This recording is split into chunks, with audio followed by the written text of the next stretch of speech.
Antes de qualquer coisa, a professora Eduarda não está disponível hoje, também por motivos de TCC, né?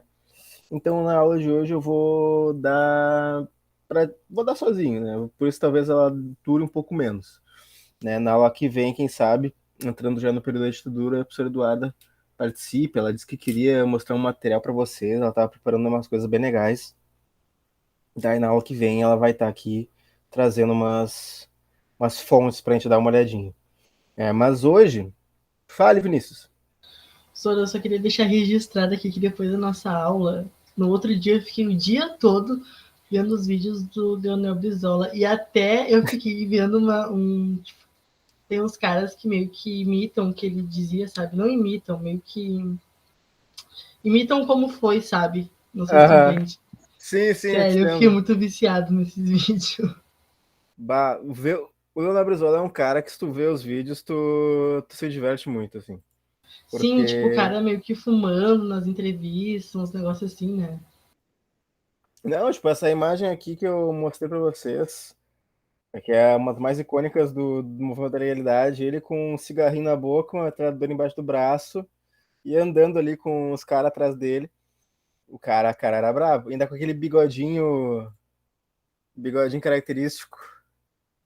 Basta até mostrar uma foto aqui com um close do Brizola. Brizola muito estiloso, né? Bigodinho fino. Com certeza faria muito sucesso nas festas hoje em dia. A cena de cachoeirinha. Grande Brizola, né, pessoal? E, O né, um terror cara, do Mickey. o terror do Mickey. Ai, ai. E o cara, né? O cara ele foi muito icônico, né? Até a morte dele, ele foi muito um cara que gerava um impacto, né, independente de onde ele estivesse falando, né? O que ele estivesse discursando. Ele aqui com um cigarrinho, né? E aqui com um mate, né, embora eu não goste muito de tomar chimarrão, né? O Brizola, ele tudo que ele pegava na mão ficava legal. E aqui, né, ele com essa pessoa que eu não vou comentar nada sobre ela, porque senão eu vou me exceder. Mas essa pessoa aí que não tem dado um legado muito bom pro partido do Brizola, né? Pai do MC Pose. Pai do MC Pose. Se tu for parar pra ver, eles são muito parecidos, né? Deixa eu procurar aqui MC Pose. Será que tem uma coisa? Não tem nenhum comparativo, mas não dá para negar que ele é muito parecido com o Brizola. Seria MC Pose e o Brizola dos anos 2000? Fica o questionamento. Mas voltando aqui para a aula, né? Vamos relembrar um pouquinho do conteúdo da passada, né? A gente viu que em 61 tu tinha o presidente lá, que era o Jânio Quadros, cara muito nada a ver, dodói da cabeça, e ele renuncia no pior momento possível, que é quando o vice dele tá do outro lado do mundo. E vocês lembram que naquela época o vice, ele não necessariamente fazia parte da mesma chapa do presidente. Então tu tinha às vezes casos onde o vice ele era da oposição ao presidente, né? Que era o caso inclusive do Jânio Quadros e do João Goulart. Então quando o Jânio Quadros ele renuncia e o Jânio tá, opa, quando o Jânio Quadros renuncia e o Jango tá do outro lado do mundo, os militares veem nesse momento com a oportunidade para dar o golpe. Claro que isso não vai acontecer, porque vai ter gente nesse momento que vai bater o pé que o golpe não vai acontecer. O principal nome desse movimento é o Leonel Brizola aqui no Rio Grande do Sul. Ele vai mobilizar o Rio Grande do Sul inteiro, inclusive a Brigada Militar, inclusive o Terceiro Exército, que estava aqui na região sul, para apoiar a legalidade, a posse do João Goulart. E ele vai conseguir, né? Ele vai conseguir alcançar esse objetivo, não sem concessões, né? Ele vai ter que fazer concessões, ele vai ter que arregar em algumas questões, mas no final das contas, o Leonel Brizola e o João Goulart eles são bem sucedidos, tá? Na aula passada a gente viu sobre a questão das rádios, né? Foi um dos principais meios de comunicação utilizados pelo Brizola. Naquela época, em 60 e pouco, 61, né, que é o movimento da realidade se passa, A TV ela ainda não é um meio difundido, né? Ela existe ainda, mas de uma maneira. A TV ela existe de uma maneira muito reduzida. Então, não tem essas grandes emissoras de TVs que a gente tem hoje em dia. A Globo, a SBT, essas emissoras elas vão surgir durante o período da ditadura. Antes elas já vão existir de outra forma, né, como editoras, como outros empresas que cuidavam de outros tipos de empreendedoras, me fugiu a palavra agora, empresas que cuidam de outros negócios, né? Então essas grandes canais de comunicação vão surgir durante a ditadura. Nesse momento, como que faz a comunicação? Através de rádio. E é em cima da rádio, principalmente a Rádio Guaíba, que o Brizola vai largar os seus discursos incessantemente para todo o Rio Grande do Sul e para todo o Brasil também, aqueles que tinham rádios que alcançavam frequências daqui, e ele vai ter um apoio popular muito grande. A população vai às ruas, a população vai se armar, inclusive com armamentos que o Brizola e com a Brigada Militar vai distribuir, né? E isso vai dar um apelo muito maior a esse movimento que iniciou pequeno, né? Com poucos dias, questão de 13 dias, o Brizola consegue um apoio até do Terceiro Exército, com o general José Machado Lopes, e isso dá a cartada final. Se o Brizola ele não tivesse o apoio do Terceiro Exército, provavelmente os militares conseguiriam suprimir esse movimento, mas tu ter um exército do teu lado é algo grande. Então isso faz com que a galera lá em Brasília arrede um pouquinho o pé. A partir disso, né, a partir dessa pressão que o Brizola faz, ele consegue abrir caminho para o João Goulart voltar ao Brasil. Durante todo esse período, todos esses 13 dias, o João Goulart ele não está ainda em território nacional. Quando o Jânio ele é deposto, ele está na China. E quando está acontecendo todas essas questões aqui no Brasil, o João Goulart está no Uruguai, porque ele não pode entrar aqui. Ele corre o risco de ser assassinado, corre o risco do avião dele ser abatido, né? Então ele só entra após o movimento da legalidade obter sucesso. Tá? Porém, né, ele não obtém 100% de sucesso. Ele tem que sofrer algumas concessões. E quais concessões são essas? O tipo de governo no Brasil ele vai ser trocado do tipo presidencialista para o parlamentarista, que a gente vai ver nos próximos slides. Mas, de qualquer forma, no dia 7 de setembro de 1961, o João Goulart ele assume a presidência do Brasil. Certo, pessoal? Alguma dúvida sobre essa revisão? Sobre essa questão da aula passada? O movimento da legalidade está fresco na memória de vocês? Se ninguém tiver dúvidas, vamos seguir. Beleza. Então a gente começa o governo do João Goulart, que ele vai durar pouco tempo, né? Foi, porque eles estavam escondidos no Palácio do Piratini. Por que os legalistas estavam no Palácio Piratini? Porque o Palácio Piratini ele é a sede do governo do Rio Grande do Sul, né? É aquele palácio que fica ali no meio da... Agora eu não lembro o nome da praça, se é Praça Piratini também. Mas ele fica no centro de Porto Alegre. E é a partir desse palácio, desse prédio, que o governador do Rio Grande do Sul ele comanda o estado.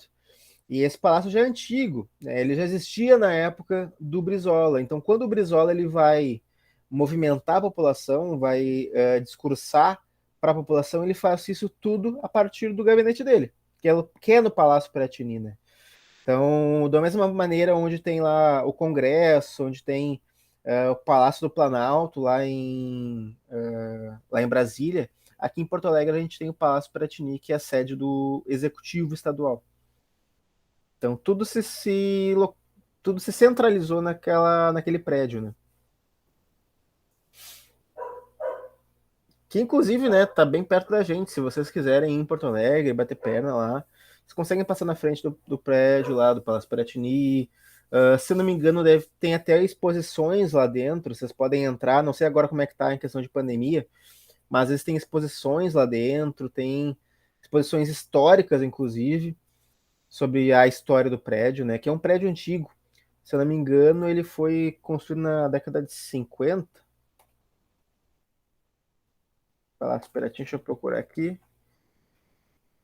Não, mentira, ele foi fundado em 1921, a partir desse ano que ele já é sede do governo aqui do Rio Grande do Sul, lá em Porto Alegre.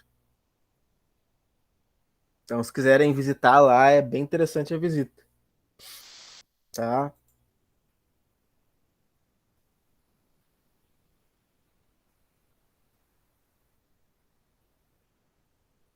Na Rua do Forte, Yuri, tu passou hoje? Lá no centro de Porto Alegre?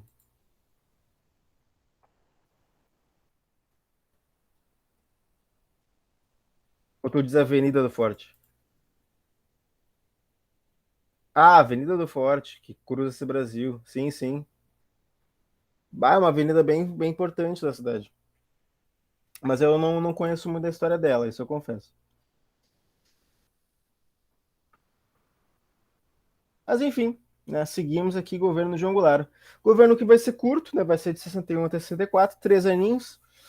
Ele vai assumir, então, depois da legalidade, e ele vai largar o governo com um golpe de 64. Ele começa o seu governo com muita instabilidade e ele vai acabar sendo chutado do cargo pelos militares. Mas como é que ele começa, né? Qual é o princípio do governo do João Goulart e quais são as características desse governo? Ele assume um governo parlamentarista, pelo menos até 63, e o primeiro ministro do governo do João Goulart é um cara que vai ser famoso lá para frente, o Tancredo Neves. Inclusive vai ser eleito presidente do Brasil e não vai conseguir assumir quando ele morre na véspera da sua nomeação, né? Quem assume no final é o José Sarney, o seu vice. Ele seria o primeiro presidente civil depois da ditadura militar, mas quem se torna o primeiro presidente civil é o José Sarney. Mas enfim, isso são spoilers das próximas aulas. O que importa é que o Tancredo Neves ele já era um cara velho naquela época, né? Porque ele tem uma história política muito grande. E ele vai ser, inclusive, primeiro-ministro do João Goulart durante esse período parlamentarista que ele passa. Isso até 63, quando o João Goulart ele organiza um plebiscito nacional em que ele vai perguntar à população: vocês querem presidencialismo ou vocês querem parlamentarismo? E a população vai votar em massa no presidencialismo. Então a gente volta a esse regime em 63. Mas o que é um e o que é outro? Vocês devem estar ouvindo esses nomes, mas não está entendendo muito bem qual é a diferença entre parlamentarismo e presidencialismo. Né? Esse aqui é um slide que eu tá meio fora de contexto, porque eu coloquei fora de ordem. Tá? Mas o que é presidencialismo e o que é o parlamentarismo? O presidencialismo é o que a gente vive hoje, com um presidente, ele é eleito pela população via voto direto, então a população vota diretamente no fulano que vai exercer o cargo. A gente não vota em alguém para escolher pela gente, a gente vota no fulano. E ele é o cara que vai governar o poder executivo. E o parlamento? O parlamento o que faz? O parlamento ele é outro ramo do governo. Vence. Onde é que tá vence? Não, Sara, no outro slide, tá escrito vende o presidencialismo. Ah, é vence, pessoal. Esqueçam o vende, ele não vendeu nada, tá? Muito pelo contrário, foi um presente que vendeu poucas coisas. Vence o presidencialismo, eu escrevi errado. O professor escreve as coisas e não revisa depois e sai esse tipo de coisa. Lá de fora de ordem, palavra errada. Mas beleza, faz parte.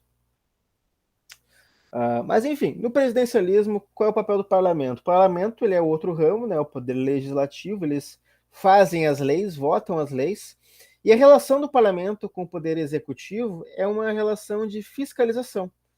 O parlamento, o Congresso Nacional, o Senado, ele deve fiscalizar o poder executivo. E às vezes, quando o poder executivo faz algo de errado, cabe ao parlamento realizar o impeachment, como aconteceu lá com o Collor e como aconteceu com a presidenta Dilma. Né? Quem votou pelo impeachment foi o parlamento, o ramo do poder legislativo. Esse é o presidencialismo. O presidencialismo ele é um tipo de governo que ele centraliza muito o poder na mão do presidente.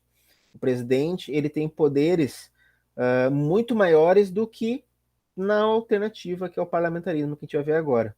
No parlamentarismo, o chefe do executivo, ou seja, aquele cara que vai estar na frente desse ramo do governo, não vai ser um presidente eleito, vai ser um deputado do parlamento que vai ser eleito pelos seus colegas. Então imagina ali que o parlamento, o Senado ou a Câmara dos Deputados vai se reunir, vai votar em um deputado específico ou um senador específico e ele se tornará o primeiro-ministro.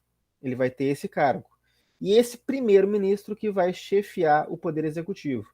Então é um cara que surge do poder legislativo e ele se torna chefe do poder executivo, ok?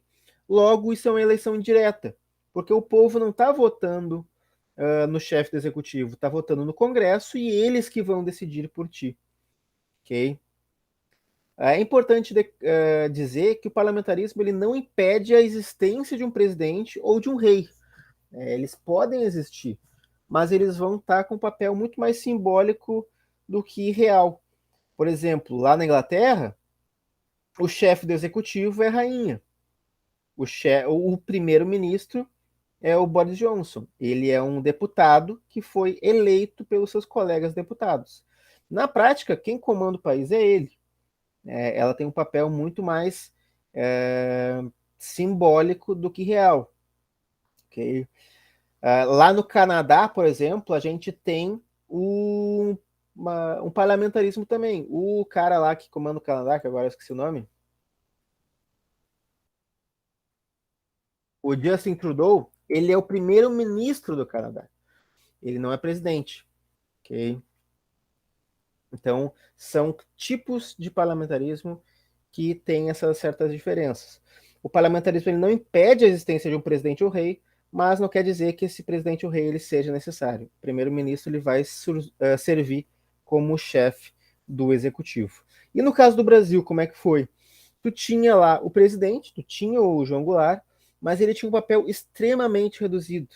Quem comandava o Brasil eram os primeiros-ministros, né, que inclusive foi um cargo que o Tancredo Neves assumiu. Eu falo que ele foi um dos que assumiu porque o João Goulart teve mais de um primeiro-ministro durante o seu governo. O Tancredo Neves ele foi o mais importante, o mais lembrado pela história, mas tiveram outros de não muita importância.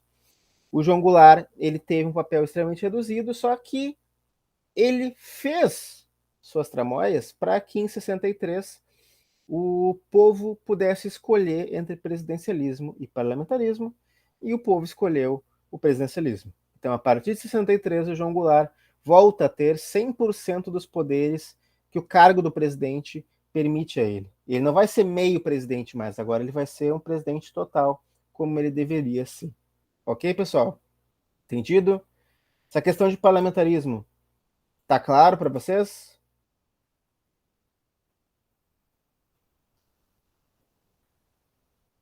Comentem, perguntem. Se não entenderem, pessoal, esse é o momento.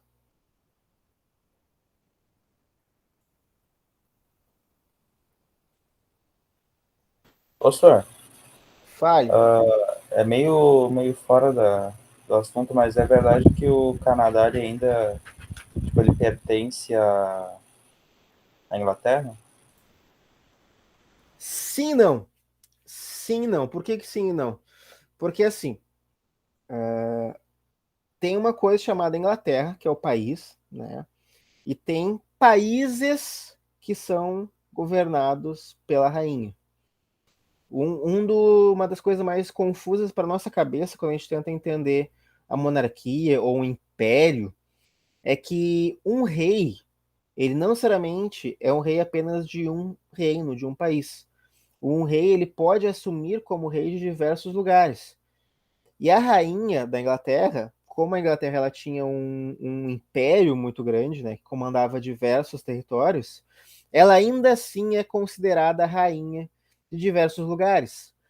Mas Não quer dizer que esses lugares estejam todos sobre o Império Britânico, o Império da Inglaterra. Não quer dizer isso.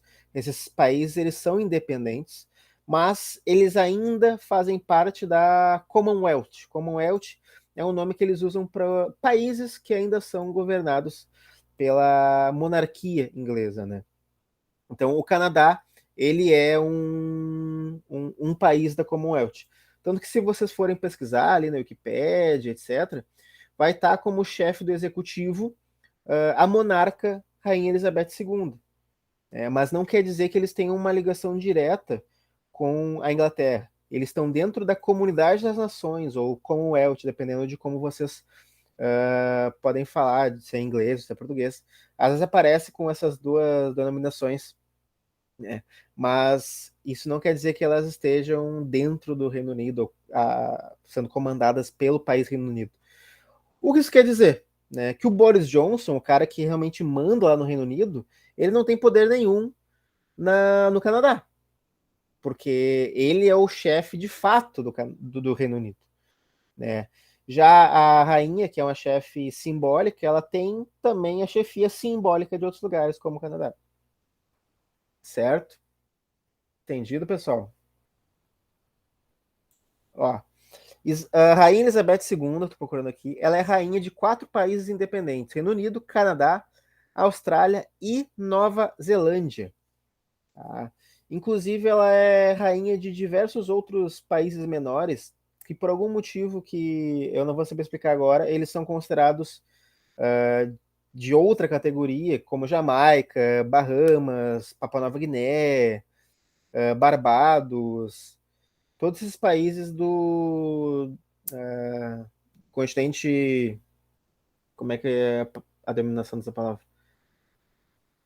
Da América Central ali, né, que antes eram colônias inglesas. Tudo isso está sob a tutela simbólica, né, da rainha Elizabeth II. E é por isso que é tão complicado a ideia de tu abolir a monarquia. Porque tu não tem como abolir a monarquia dela, porque ela não é só a rainha do Reino Unido. Ela é a rainha de uma infinidade de países. Simbolicamente, mas ela é. Então não pode simplesmente o Reino Unido chegar e dizer, bah, a gente vai abolir a monarquia. Porque não é só a rainha deles, é a rainha de outros lugares também.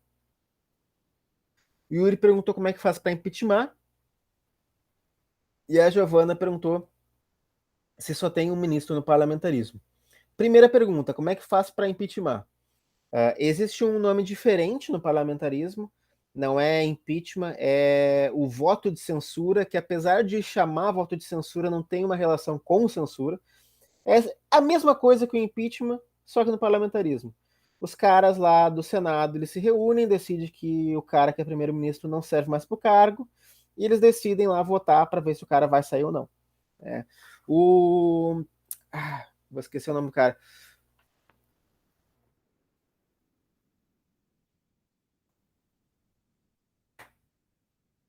Cadê o nome desse cara? Peraí.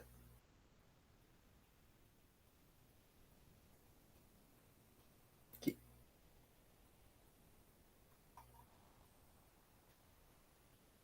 O David Cameron. David Cameron, ele foi o primeiro-ministro do Reino Unido ali de 2010 até 2016.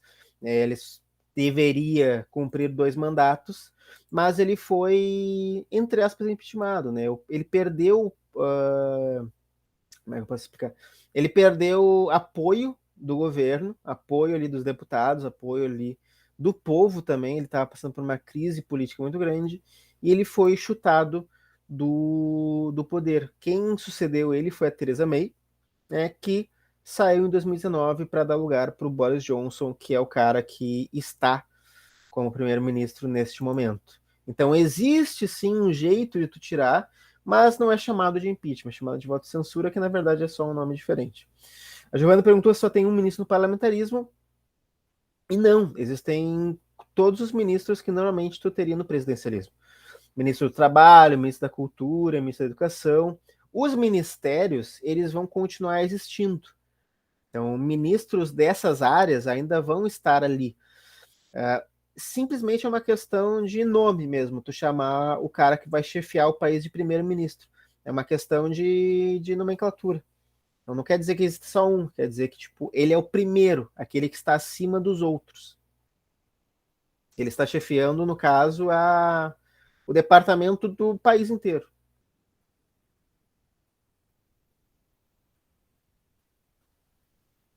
Entendido, pessoal? Uma questão sobre esses dois tipos de governo. Detalhe, em 93, em 1993, então faz pouquíssimo tempo, houve um segundo plebiscito, né, que vai perguntar para o povo se eles querem presidencialismo, parlamentarismo ou, pasmem, monarquismo. Esse plebiscito ele estava previsto quando o Brasil voltou a ser uma democracia em 88. Quando o Brasil volta a ser democracia em 88, depois da ditadura, eles decidem que eles vão botar, já que é uma democracia, né, já que a gente vai ser tudo organizadinho, vão perguntar para o povo o que eles querem. Presidencialismo, parlamentarismo ou monarquia. Eles botam a monarquia ali. E, óbvio, né, vence o presidencialismo.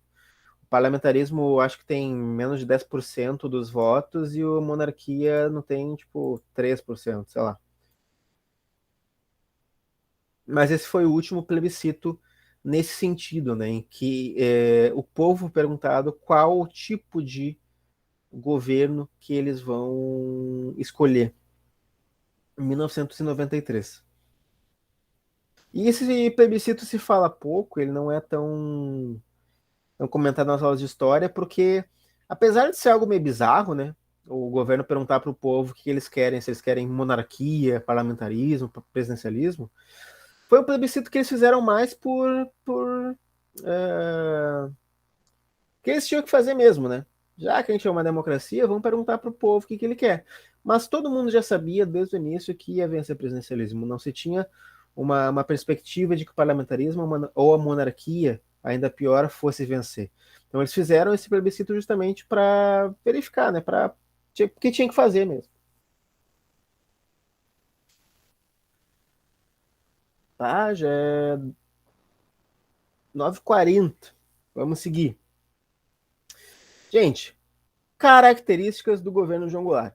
A gente vai ter duas questões aqui que vão ser muito importantes. A do plano trienal, que não vai ser uma lei específica, vai ser uma série de medidas, e a lei de remessa de lucros ao estrangeiro, que aí sim vai ser uma lei que o cara vai assinar em 1964. O plano trienal é, na verdade, uma série de medidas em que o João Goulart pretendia controlar a inflação e retomar o crescimento. É uma coisa mais genérica, né? Que todo governo às vezes inventa. Mas a lei de remessa de lucros ao estrangeiro, ela foi uma lei extremamente polêmica. Por quê? Porque ela vai tentar regulamentar as multinacionais. Como é que funciona uma multinacional? Tu tem uma empresa estrangeira dentro do teu país que vai gerar emprego, vai te repassar um certo número ali de imposto, mas muito do lucro dessa empresa vai para o exterior, vai para o país de origem dela. Né? Por que o país, que nem o Brasil, permite que empresas estrangeiras entrem? Justamente por isso que eu falei, gera emprego, gera uma movimentação da economia, mas tem muito lucro que vai para o país de origem dessa empresa. Em 64, o João Goulart ele vai querer regulamentar isso, limitar o quanto de dinheiro vai poder sair do país. Então, logo, ele vai taxar as multinacionais, taxar as empresas que não faziam parte originalmente do Brasil. E é claro, os capitalistas, os burgueses dos Estados Unidos, principalmente, não vão gostar dessas leis, porque eles vão perder dinheiro, eles vão lucrar menos com as multinacionais. Em 13 de março de 1964, o João Goulart ele vai instaurar um dos fatos mais icônicos do seu curto governo, o comício da Central do Brasil. Nesse comício, ele vai reunir milhares de pessoas nessa estação de trem, a Central do Brasil, lá no Rio de Janeiro. Só checar aqui se é Rio de Janeiro ou São Paulo. É Rio de Janeiro. Tá. Eu sempre confundo coisas desses dois estados. E ele vai reunir milhares de pessoas e nessa Central do Brasil ele vai discursar e ele vai revelar suas chamadas reformas de base. as reformas de base do Goulart, elas vão ser uma série de reformas que ele pretendia fazer em praticamente todo o âmbito do Brasil. Ele vai querer reformar a questão bancária do Brasil, a questão fiscal, os impostos, a questão urbana, as cidades, reformar as cidades, reorganizar as cidades, reformar a administração do país, reformar a questão universitária do país e principalmente fazer a reforma agrária. E o que é reforma agrária nesse contexto? Tu pegar essa grande quantidade de terras que está inativa e está na mão de poucos fazendeiros ricos e distribuir isso entre os fazendeiros menores. Porque isso até hoje, gente, a grande parcela das terras nas regiões rurais está na mão de poucas pessoas, de grandes latifundiários. Latifúndio, grande parcela de terra, grande extensão de terra, e latifundiário é aquela pessoa que possui muitas terras. Então ele pretende tirar estas terras das mãos dos latifundiários e distribuir entre aqueles agricultores que mais precisam delas. Isso, não preciso nem comentar com vocês, que é uma das coisas mais escandalosas desse período, porque reforma agrária até os dias de hoje é considerada uma atitude de extrema esquerda, quando na verdade é algo que está previsto na Constituição.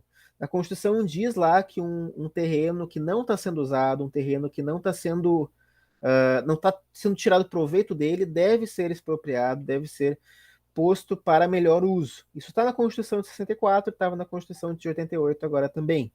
Não é colocado em prática. E hoje, até hoje, todo mundo que fala em reforma agrária é taxado de extremista, né, de comunista. Então, inclusive, o Boulos, nas últimas eleições, ele bateu muito na tecla da reforma agrária e ele foi considerado uma pessoa muito extrema, uma pessoa muito radical, sendo que a reforma agrária está prevista na nossa Constituição. Enfim, reforma agrária dá para perceber que é algo que a direita não gosta, justamente porque mexe no lucro deles, né? A direita, ela engloba os grandes latifundiários, e os grandes latifundiários não querem perder as suas terras, certo? E isso é uma questão não apenas do meio rural, mas do meio urbano também. O Yuri, inclusive, falou aqui no chat, tem um monte de prédio abandonado por aí, terreno abandonado por aí. E isso é algo que os trabalhadores sem teto, aqui das regiões urbanas, né? Porque tu tem o MST, Movimento dos Trabalhadores Sem Terra, né? E tu tem um MTST, só ver aqui a sigla para não falar besteira, que é o Movimento dos Trabalhadores Sem Teto, o MTST, que via de regra está mais localizado nas regiões urbanas, né? E o MTST ele prega, né, que prédios que estão abandonados, prédios que estão sem uso, deveriam ser expropriados para que tu tenha um certo uso, né? Tu coloca aqueles prédios para servir a comunidade. Um dos exemplos até mais recentes, né, é da cozinha comunitária lá de Porto Alegre. Não sei se vocês chegaram a ver esse caso. Sora, eu vi esse caso e eu fiquei, tipo, bem triste, porque era um terreno que tava sem uso nenhum e, tipo, o pessoal tava fazendo comida para os moradores de rua e até para os trabalhadores de reciclagem, essas coisas assim, sabe? E daí os caras pegaram e foram lá e tiraram eles de lá. E eu fiquei, tipo, muito comovido, sabe? Porque eu vi no Jornal do Almoço depois que daí o pessoal que tava acostumado, parece que era 18 dias já, o pessoal que estava acostumado a ir lá pegar comida, estava indo lá pegar comida, só que não tinha mais comida para pegar. Exatamente. Então, é chocante, né? Num país onde muitos passam fome, acontecer isso. É bizarro esse tipo de coisa, porque era um prédio que estava abandonado há muito tempo. Ninguém utilizava ele. Então, o pessoal ali do MTST foi até lá, limpou o prédio inteiro ali, tinha um monte de mato ali no terreno, e transformou isso numa cozinha solidária. E depois de alguns dias, eu acho que a gente falou ali umas 2, 3 semanas, a Polícia Federal foi lá e expulsou as pessoas de lá. Agora o prédio vai ser vendido, sei lá o que eles vão fazer com o prédio. Né? Mas nada tão relevante quanto a cozinha solidária, né? Porque, pensa, tu tá utilizando aquele espaço para algo bom, para algo que vai trazer benefício para a sociedade, para a comunidade, mas não. Tipo, eles não conseguem aceitar a ideia de que algo possa ser expropriado e não vendido, né? Eu tava vendo jornal, e aí os caras estão até, tipo, além deles não disponibilizarem lugar para as pessoas ir comer, para as pessoas dormir, né? Lugar que está deteriorando com o tempo, porque tipo tem prédios, não é nem casa, não é nem uma salinha comercial, não, são prédios inteiros que tem toda a fiação, tudo certinho e não tem nada, não gira economia, aquilo ali é um gasto. E além deles não disponibilizarem esses lugares, eles fazem tipo uma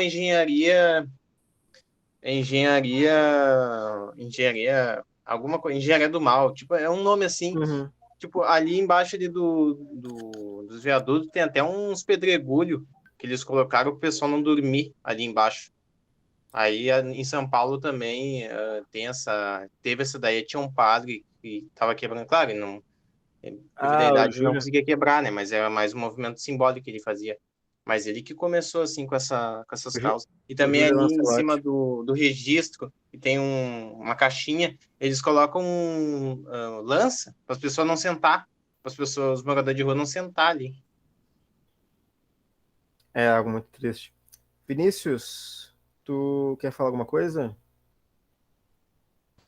Não, eu só queria conciliar, porque muitas pessoas que defendem, né, esses movimentos que dão comida para muitos moradores de rua e trabalhadores que não têm condições, as pessoas associam isso como uma forma de partido, né? E na realidade não é isso. Na realidade, as pessoas associam, é cria do Guilherme Boulos, algo assim, só que tipo, não é essa questão, sabe? Porque as pessoas dando comida e matando a fome de quem tem fome, cara, não tem um porquê, sabe? Tem um. Eu já vou entender, já vou voltar para tua pergunta, Giovana. Tem um pensador, que agora eu não me recordo o nome dele, mas ele viveu durante a crise de 29. Ele falou que foi a crise de 29 que transformou ele numa pessoa de esquerda, porque ele via sacas inteiras de comida sendo jogadas fora, né, porque a economia estava quebrada, etc. Sendo que haviam milhares de pessoas passando fome. E hoje no Brasil e no mundo inteiro isso acontece, né? O mundo ele possui um grande problema de fome, não porque não existam recursos para eliminar a fome, mas sim porque a comida ela deve ser vendida com um certo lucro. E se ela não pode ser vendida com esse lucro, ela não vai ser distribuída. Os grandes produtores não querem que ela seja distribuída também, porque isso vai diminuir, né, o valor do que eles vão estar lucrando. Então, isso é algo que a esquerda em si ela vai contra, né? Um caso agora aqui da pandemia, né? Um caso aqui até do meu bairro. Aqui. Tem diversos prédios que estão fechados simplesmente porque o locatário desse prédio, o cara que é dono desse prédio, aumentou os aluguéis e as pessoas não tinham mais como pagar. E elas foram obrigadas a sair dali. E agora o prédio está parado, o prédio está vazio. Né? Que bem isso gerou? Nenhum. Ele só está vazio porque uma pessoa decidiu que quer lucrar mais. Nesse prédio não está servindo um propósito, não está abrigando alguém, não está trazendo um benefício para a comunidade. Simplesmente está ali para gerar lucro para uma pessoa. E se não estiver gerando lucro, não vai ser ocupado, vai ficar parado. E se alguém for lá e for ocupar, a polícia vai lá e tira, né? Porque a polícia está do lado dos grandes proprietários de terra. Né? Isso até os dias de hoje. Mas teve um final relativamente feliz da cozinha solidária que eles conseguiram um outro lugar, né? Uma moradora da região, ela se solidarizou com a situação e eles estão fazendo isso a partir do terreno da casa dela. Então, pelo menos ainda tem a cozinha solidária em algum lugar ali perto. Mas respondendo a Giovana ali, por que do comício? O comício central do Brasil, que inclusive essa foto aqui que estava fora de ordem, ele foi uma grande reunião de partidários do João Goulart para ele discursar, para ele anunciar novas reformas e falar com o povo. Né? E os comícios, no geral, eles servem para isso, para tu revelar coisas, para tu discursar para uma população que te apoia, ou que está indecisa se te apoia ou não. Né? Até hoje existem comícios, com menos frequência, né? Normalmente eles acontecem mais na época das eleições, mas nas eleições é muito comum tu ver comícios, né? Os candidatos andando ali com carros alegóricos, discursando a população, né? E nesse caso aqui não foi diferente. A única diferença é que o João Goulart ele já era presidente, né? Ele fez esse comício justamente para falar com os seus apoiadores.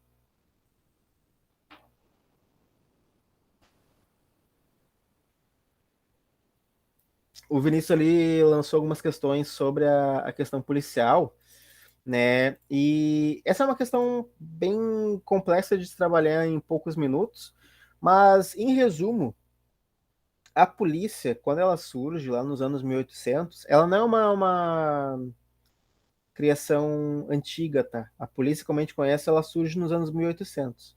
Ela surge como um objeto de repressão. Eles querem reprimir os movimentos sociais.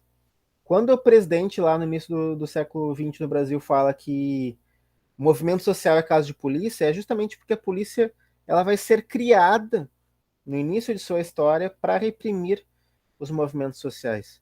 Né? E claro, com o tempo, ela foi migrando para essa mentalidade que, beleza, a polícia deve proteger a população, mas no fundo,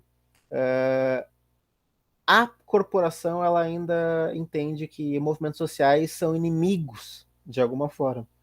Né? Então, eles servem ali a ordem vigente.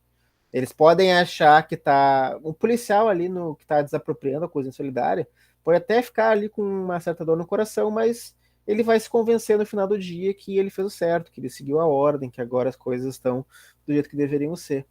Né? É a ordem acima de todas as coisas. Yuri?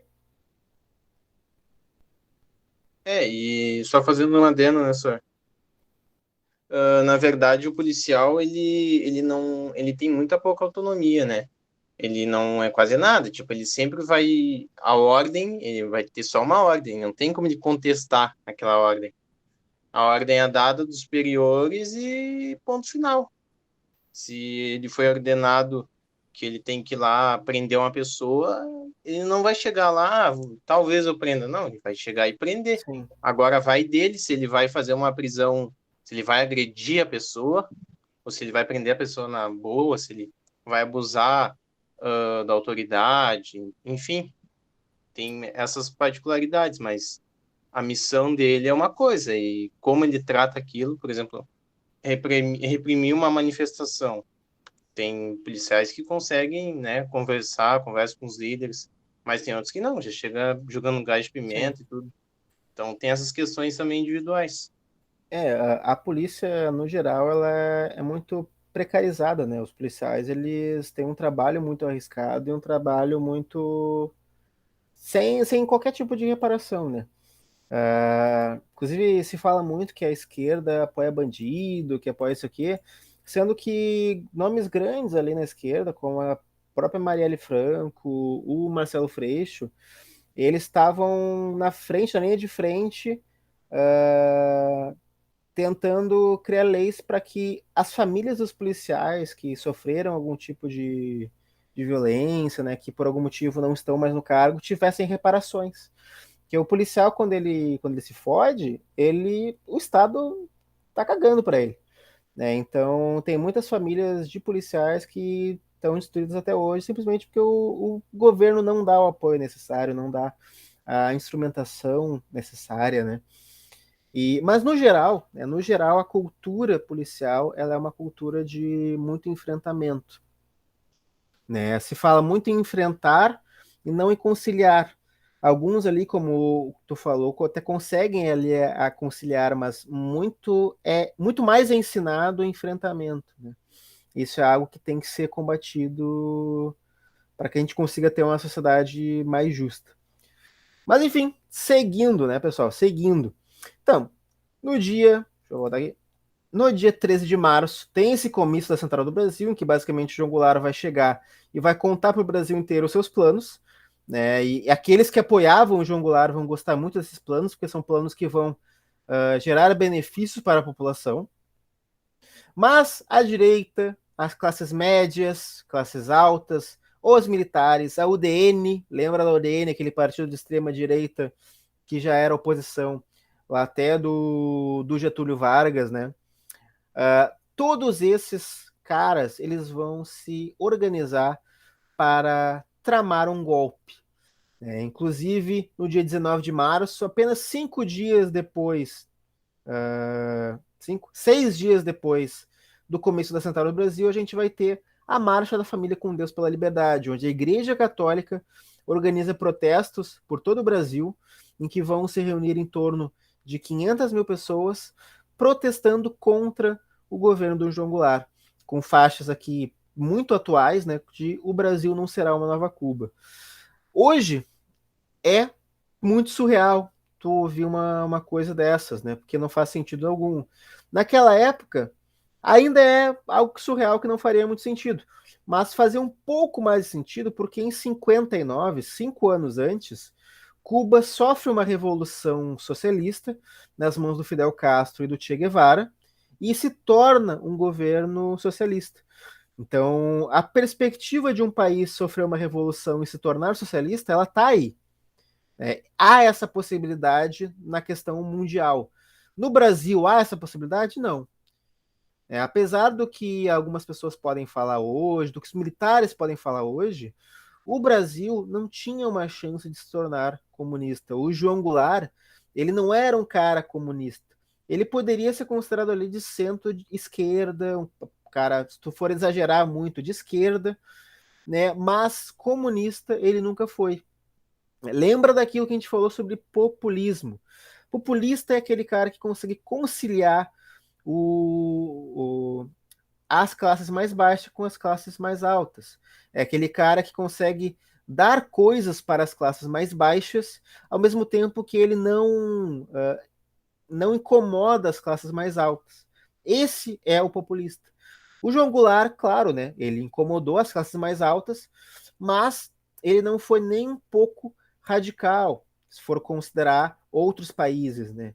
Ele foi um cara que teve aspirações bem moderadas, diga-se de passagem. Mas, igual, as classes altas, elas não gostaram do que ele planejava, né? E começaram a organizar todo esse movimento. Gente, eu sei que a gente chegou aqui em 10 horas, mas acho que em questão de 10 minutos a gente consegue chegar até o golpe e finalizar o conteúdo da aula, tá? Então, peço que vocês, claro, quem precisar sair, né, não tem problema, a aula vai ficar gravada, mas eu vou ficar aqui mais uns 10 minutinhos só para finalizar essa questão. Então, né, no dia 1/4, então, pensa aqui, 13 de março tem o Comício Central do Brasil, 19 de março acontece a Marcha da Família com Deus pela Liberdade, e no dia 1º de abril, né, poucos dias depois, esses grupos, a UDN, a burguesia, as classes conservadoras, os militares e também o governo dos Estados Unidos, eles se organizam e assumem o governo. Os militares marcham até Brasília, depõem o presidente João Goulart e instituem, assim, uma ditadura no Brasil. Certo, pessoal? Entendidos? Por que que agora deu certo? Por que que agora não teve um Brizola? Por que que agora não teve um terceiro exército para pedir a permanência do João Goulart? O que difere o contexto lá da legalidade do contexto agora de 64? Primeiro, que nesse momento, olha o erro de novo, papel dos Estados Unidos.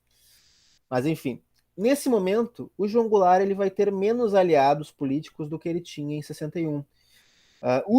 Leonel Brizola ele já não vai mais ser o governador do Rio Grande do Sul. Quem vai governar o Rio Grande do Sul vai ser o Wildo Meneghetti, que em questão ali de governador, ele está 100% alinhado com os militares. Ele é um cara extremamente aliado ao DN, às classes burguesas. Inclusive, durante a ditadura, ele vai se filiar ao partido da ditadura, ele vai estar do lado dos ditadores. Então, o Wildo Meneghetti, governador do Rio Grande do Sul, ele não vai mover um ai para ajudar o João Goulart. Além disso, o Terceiro Exército, que antes estava do lado do João Goulart, já vai mudar de ideia e não vai estar mais do lado da legalidade. Sem esses apoios, o João Goulart, em 64, ele não vai ter força para continuar no cargo. Se ele, por acaso, tentasse continuar no cargo, difícil a gente ter uma certeza do que aconteceria, mas não teria um acordo do que nem aconteceu em 61. No mínimo, aconteceria uma guerra civil. Então, há discursos diferentes sobre o porquê do João Goulart ter se exilado. Porque em 64 ele se exila, ele foge do Brasil. Por que ele se exila? Será que ele estava com medo? Será que ele viu que não tinha o que fazer? Ele viu que ia ser uma batalha perdida? Há aqueles que dizem que ele previu que se ele ficasse, se ele batesse o pé e queresse continuar no governo, aconteceria uma guerra civil no Brasil e provavelmente teria um derramamento de sangue muito grande. É difícil a gente ter uma certeza do que aconteceria. O aconteceria, ele é muito incerto. É a mesma coisa do que a gente prevê o futuro. A gente não tem como prever o futuro, nem o que aconteceria em histórias alternativas. Mas a certeza é que não ia ser tão fácil que nem foi em 61. E por causa disso, o João Goulart, em 64, decide se exilar. Ele foge do Brasil e os militares eles tomam o poder. Certo, pessoal? Mas finalizando aqui, qual é o papel dos Estados Unidos? Eu falei no slide passado que a UDN, os militares, os burgueses e os Estados Unidos se reuniram para depor o João Goulart. O que os Estados Unidos estão fazendo nessa história? Eles não são outro país, eles não respeitam a autonomia dos outros países. E vocês vão ver, principalmente nessa época de Guerra Fria, que não, eles não respeitam. Porque no contexto de Guerra Fria, vou ler para vocês, os Estados Unidos eles vão se preocupar muito em manter o poder deles no mundo. E como é que eles mantêm o poder deles no mundo? Eles derrubam governos de esquerda e colocam governos de direita no lugar. Eles derrubam governos que estariam mais alinhados à União Soviética e colocam governos que estão mais alinhados a eles. E mesmo que que para isso seja necessário colocar uma ditadura no lugar. Se vocês forem ver, a lista é enorme. Basicamente, todos os países que tiveram ditaduras aqui na América Latina tiveram o apoio dos Estados Unidos. Eram governos mais de esquerda, governos mais populares, que foram depostos pelos Estados Unidos ou pelos militares do seu próprio país, mas com o apoio da CIA e desse país. Ok, pessoal? Mesmo em períodos de suposta paz, em 62 e 63, os Estados Unidos e o Brasil eles vão ser bem amiguinhos, mesmo em período de suposta paz, os Estados Unidos eles já planejavam a deposição de João Goulart, de Jango. Inclusive, em 63, o presidente John Kennedy ele considerou invadir o Brasil. Durante muito tempo, isso ficou restrito a arquivos confidenciais, mas depois de um certo tempo, os arquivos eles são dispostos aos públicos, e a gente descobriu uma gravação de uma reunião do John Kennedy com o embaixador dos Estados Unidos aqui no Brasil, o Lincoln Gordon, no dia 7 e 8 de outubro de 63, em que eles falam sobre a possibilidade de invadir o Brasil caso o João Goulart não se aquiete. E eu trouxe até um trechinho aqui dessa gravação. Claro, não tem o áudio, eu não encontrei o áudio na internet para mostrar para vocês, mas aqui uma transcrição. E o Kennedy perguntando pro Gordon: você vê a situação indo para onde? Para onde deveria? Acha aconselhável que façamos uma intervenção militar? Temos alguma decisão imediata para pressioná-lo, no caso João Goulart? O que devemos fazer imediatamente no campo político? Nada? Daí o Gordon responde: ou o Goulart abandona a imagem de esquerdista, de radical, e resolve pacificamente, ou talvez não tão pacífico. sendo retirado involuntariamente. E aqui, uma outra mensagem, nesse caso aqui, um ano depois, já para o outro presidente, o Lyndon B. Johnson, porque em 63, né, o John Kennedy, ele leva um tiro na cabeça. O próximo presidente, o Lyndon B. Johnson, ele conversa com o Gordon e eles falam, né, sobre a situação do Brasil. Nesse caso aqui, eles já estão nas vésperas do golpe, né? Isso aqui é 21 de março, 10 dias antes do golpe. E nesse momento, já se imagina que se o João Goulart ficar no governo, talvez se tenha uma guerra civil.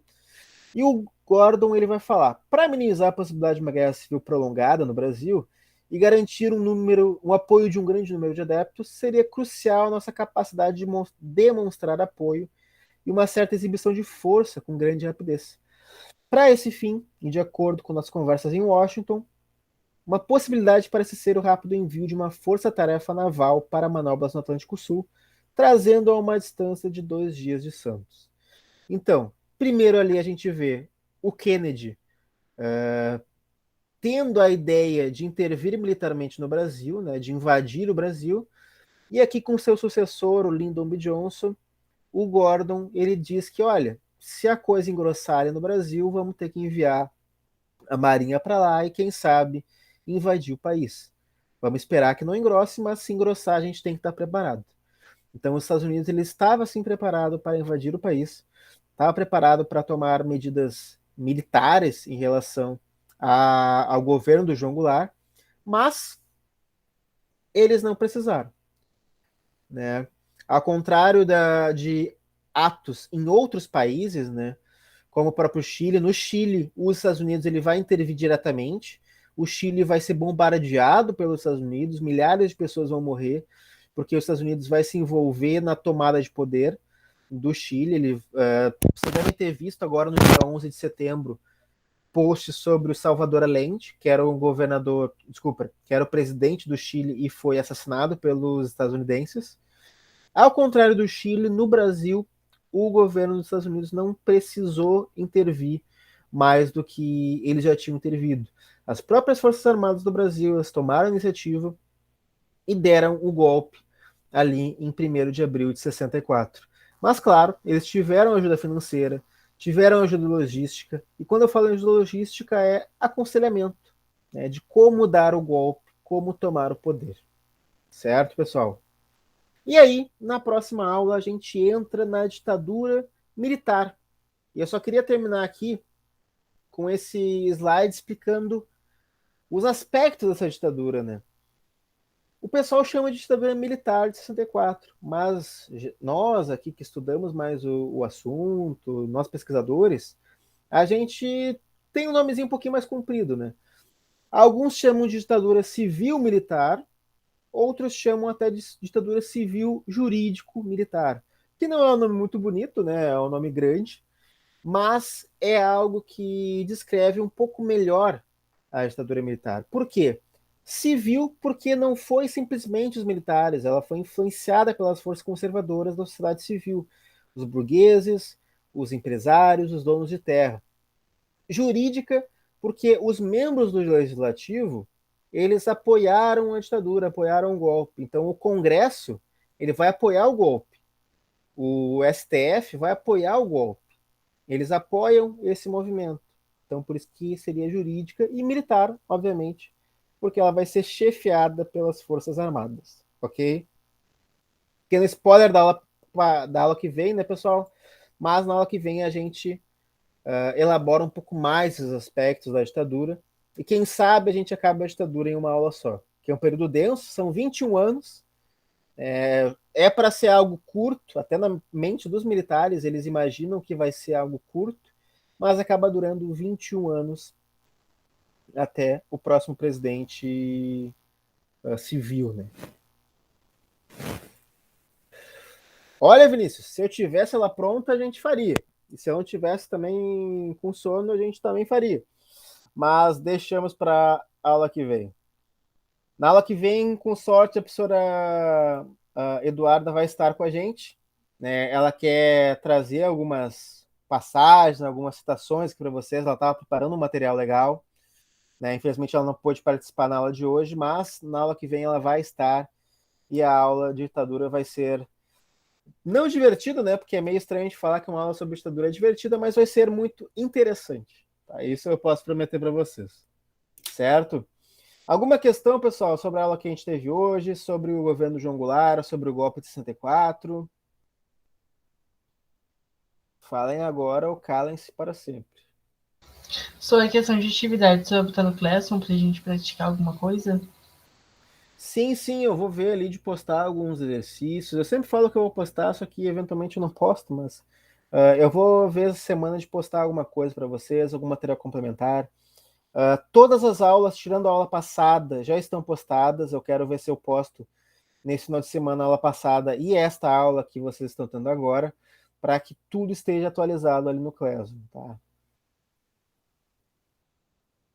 Certo? Nenhuma questão. Pode falar, pode falar. Não, só ia dar tchau. Ah, tá. Mas a ditadura ela não veio com Getúlio Vargas? A gente teve duas no Brasil, tá? Duas? A gente teve, se for olhar todo o século XX, né, a gente teve duas ditaduras. A gente teve a ditadura do Vargas, que é de 30 a 45. Né? Inclusive, é bom a gente falar ditadura do Vargas, ditadura Vargas, né, porque a gente consegue diferenciar, né? E a ditadura militar de 64.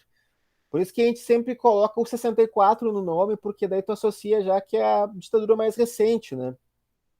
Então, no século XX, pelo menos a gente teve duas ditaduras, a do Vargas e a ditadura militar de 64. Meu Deus. E se não fosse o Brizola, no caso, a gente teria três ditaduras, ou no caso, a primeira já ia se estender, provavelmente? Se não fosse o Brizola, na verdade a segunda ia ter começado antes. Né? Se não fosse o Brizola, a segunda ditadura, que é a ditadura militar de 64, provavelmente teria começado em 61. Então a gente estaria estudando nossa aula a ditadura militar de 61. Né? A do Vargas não, dificilmente ela seguiria um caminho diferente, né? Ela foi de 30 a 45 e daí não passou disso. Essa aqui já teve várias tentativas, né? Tentaram começar ela em 55, tentaram começar ela em 61 e tentaram em 64 e daí eles conseguiram. Mas se não, a nossa ditadura seria bem mais comprida. Mas no caso, assim, senhor, impulsionou, meio que a ditadura do Vargas impulsionou a que eles fizessem isso, meio que o pessoal pensou, meio que deu certo na época do Vargas, quem sabe a gente não tenta de novo assim, ou foi algo independente? Impulsionou talvez não seja a palavra certa, porque dá a ideia de que uma coisa causou a outra. Na verdade, as duas ditaduras elas tiveram motivos diferentes para acontecer, mas sim uma ditadura ensinou a outra. Muitos militares que assumiram ou estavam presentes na ditadura de 64, eles já estavam na ativa em 30 ou 40 ou 45. Né? Então, durante a ditadura do Vargas, essas pessoas elas já estavam ali, agindo no meio militar. Né? Então, eles aprenderam a fazer ditadura, por assim dizer, com a ditadura do Vargas. Aqui eles só repetiram a dose. Não chega a ser uma causa, né? A ditadura do Vargas não incentivou a ditadura de 64, mas certamente os militares, o exército, aprendeu muita coisa com aquela ditadura e pôs em prática nessa segunda ditadura, né? E provavelmente essa foi a pior, porque no caso eles já sabiam mais ou menos como que funcionava e como que a outra ditadura caiu, é mais ou menos essa pegada? Olha, dá para dizer isso sim. É claro, é meio complicado de elencar ditaduras, né? Uma ditadura foi mais dura que a outra e tal. É meio complicado a gente fazer tipo um ranking de ditaduras. Mas assim, a ditadura de 64, sem sombra de dúvidas, teve mais mortes, né? Teve uma repressão maior do que a ditadura do Vargas, pelo menos em termos de números, né? Então foi uma ditadura mais pesada, sim. E, né, durou mais tempo. A ditadura do Vargas durou 15 anos.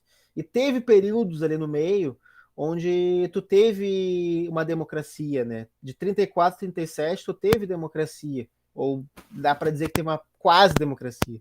Aqui foram 21 anos de ditadura. É um tempo bem longo.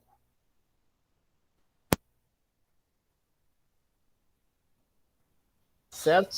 Há uma possibilidade do pessoal, tipo, o pessoal do futuro, mas os nossos filhos e tal, estudarem a pandemia como a gente estuda a ditadura, como uma matéria que vai cair no vestibular, uma matéria que vai cair no Enem, essas coisas. Não, com certeza. Com certeza. Isso eu não posso prever o futuro, mas isso eu vou prever sim que, com certeza, a pandemia ela vai cair muito em prova no futuro. Os nossos filhos, netos, vão estudar ela da mesma forma que a gente estuda, sei lá, a gripe espanhola, sabe? Porque uma pandemia como a que a gente viveu, a gente não vivia em 100 anos. A gente teve pandemias localizadas, né, epidemias menores, mas nesse nível, mais de, não sei agora quantos mortos tem no mundo, só no Brasil é 600 mil. Todo mundo, no mundo inteiro, teve que usar máscara. A corrida da vacina do jeito que a gente teve agora nunca aconteceu na história da humanidade. Principalmente porque naquela época, né, não tinha vacina, demorou mais para ter vacina na gripe espanhola. Mas nas epidemias que a gente conheceu pós-vacinas, essa foi a que mais se teve corrida para se vacinar. Então, sem dúvida, a pandemia que a gente está vivendo, ela foi um marco no século XXI. Né? Dá para dizer que ela moldou o próximo século. Eu, na minha cabeça, de previsão, né, eu acho que o século XXI, a partir de agora, vai entrar numa mudança drástica. Assim. As pessoas elas vão ter uma mentalidade diferente. Pode não ser uma mentalidade de cuidado, né? A gente sempre pensa que as pessoas vão se cuidar mais. Não necessariamente. Mas pelo menos elas vão viver num mundo onde esse tipo de coisa vai ser possível, eles vão ver como algo possível. Porque antes, pandemia era coisa de aula de história. Tu ia lá para aula, via lá a gripe espanhola, a peste negra, a peste bubônica, e tu pensava, pô, antigamente era doido, né? As pessoas morriam de doenças, que loucura. Imagina se hoje fosse assim. E na verdade se descobriu que hoje é assim também, né? Então, sem sombra de dúvidas, a pandemia ela mudou o jeito que as pessoas enxergavam a vida, no geral. E vai cair bastante em prova, sem dúvida nenhuma. Do mesmo jeito que hoje cai em prova a guerra do Iraque, a guerra do Afeganistão, os 11 de setembro, Collor, tudo isso cai em prova, né? A pandemia vai cair. O Yuri falou que se tiver uma filha, o nome dela vai ser AstraZeneca. Olha, eu não vou colocar a AstraZeneca porque, olha, a AstraZeneca me deixou meio baleado, assim. Não estou reclamando, adorei ficar meio baleado por causa da vacina, mas, eu fui imunizado na base do soco, na base da violência. Mas agora estou duplamente vacinado, né? É o que importa. Ouça, eu já entrei no ônibus, aí, tipo, eu fiquei vendo, assim, uma coisa engraçada, né? Todo mundo cheio de máscara e álcool, e o cara tosse, todo mundo olha meio feio, e as janelas estão meio fechadas, e o pessoal já pula na janela para abrir, e as crianças entram no ônibus bem tranquilo, sem máscara, brincando e tudo mais, e eu falei, meu Deus, mas como é que as crianças não Uhum. pegam isso, né? Tipo, que coisa impressionante. Pois é, ainda tem essa mentalidade de que criança não precisa usar. A maioria das crianças que eu vejo na rua não tá usando. O pai tá usando, a mãe tá usando, mas a criança não tá usando, né? Eu não entendo qual é a lógica. A mãe me faz usar 2 máscaras vezes. 2. Cuidado nunca é demais, né? E lembrem-se, pessoal, lembrem-se, usem PFF2. PFF2 é a máscara que mais tem eficácia contra o vírus e pode parecer mais cara porque ela é descartável, mas se tu usa ela e daí tu deixa ela descansando ali, tu pode reutilizar. Então usem PFF2, usem PFF2 sem filtro, que é com o filtro ela deixa passar alguma coisinha, que daí vocês vão estar o mais preparados possíveis. tá? Para sair na rua. Então, sempre saiam de máscara, né, pessoal? Esse é o mínimo. Sempre saiam de máscara e chegando na idade de vocês, que eu acho que já deve ter chegado para todo mundo, se vacinem.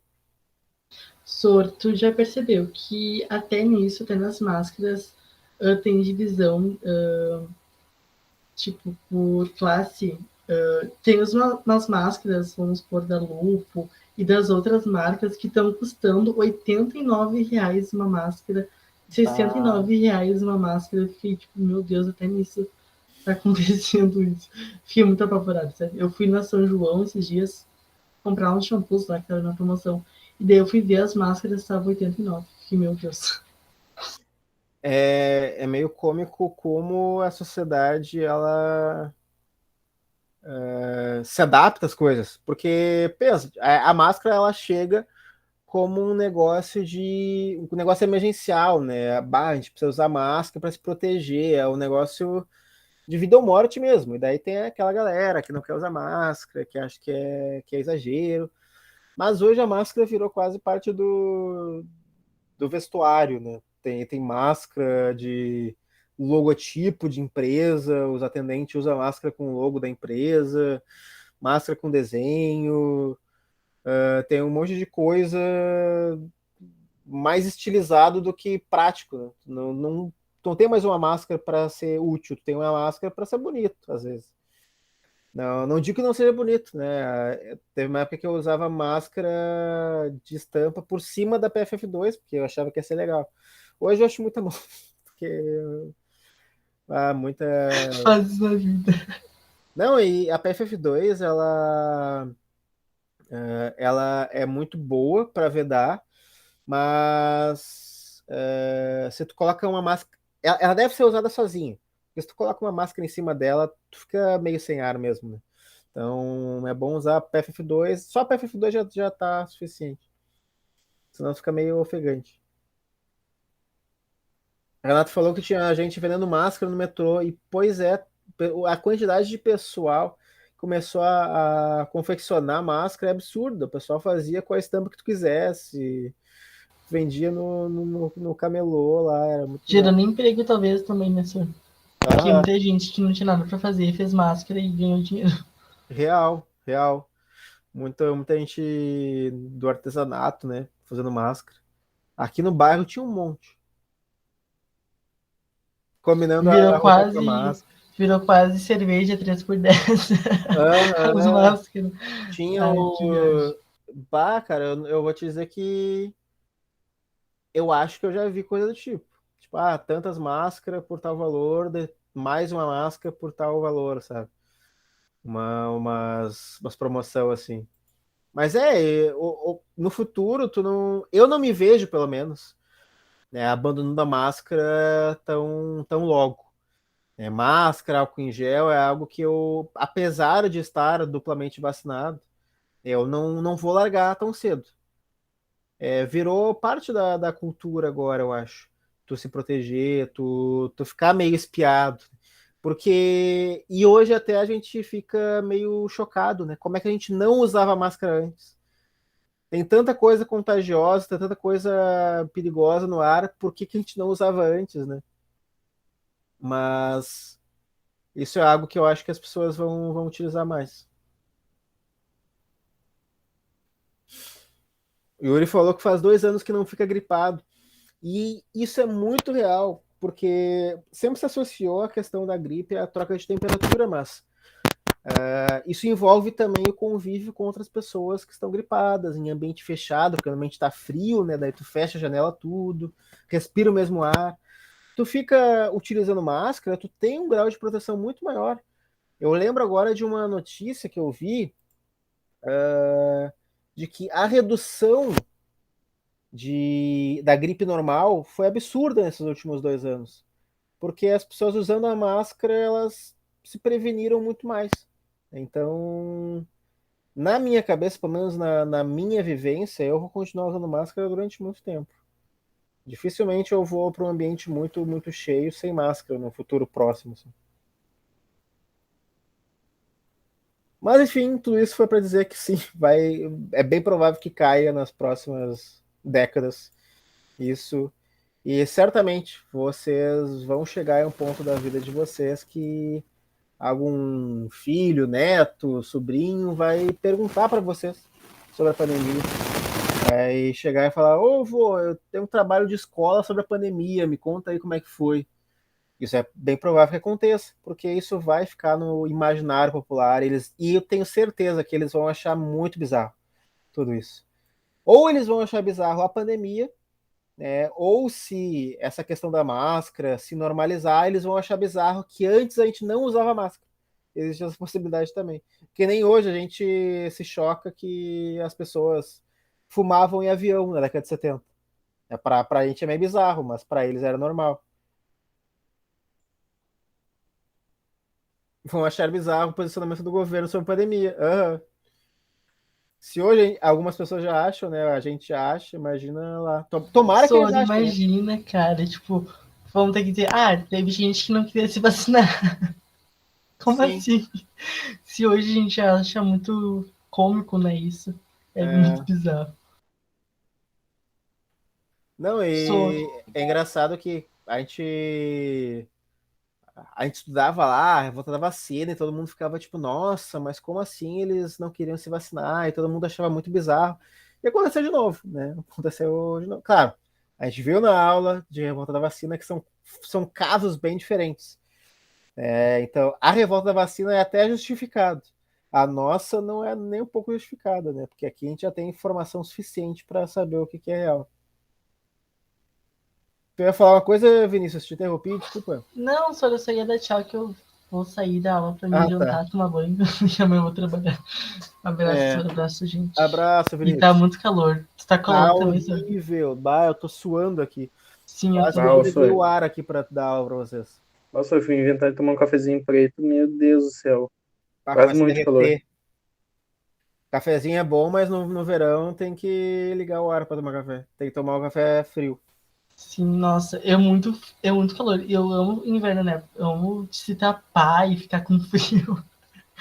Só que Ah, vai o calor, não dá. Abraço, gente. abraço, pessoal.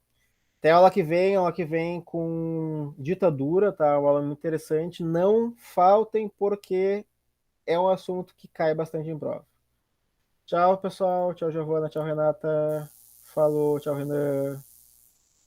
Tchau, Yuri.